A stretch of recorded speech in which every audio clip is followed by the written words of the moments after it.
चलो guys unboxing करते हैं। एक हाथ से काटना भी मुश्किल है रे।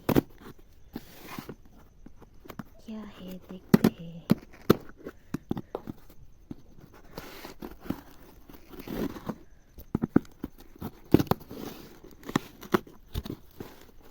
वाओ गाइस मेकअप का सामान है रे। क्या क्या आया है देखते हैं। ये .N का सनस्क्रीन,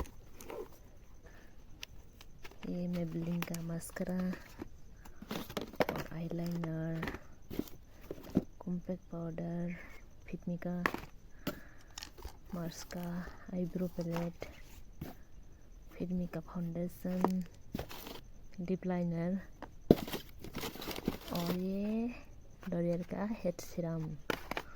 और इसमें क्या है देखते हैं गाइस।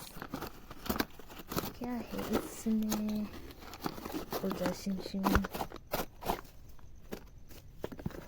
ओ ये सुतुसा ब्लश इनसाइड का। देखो गाइस सुतुसा ब्लश। और इसमें क्या है देखते हैं। रुको गाइस।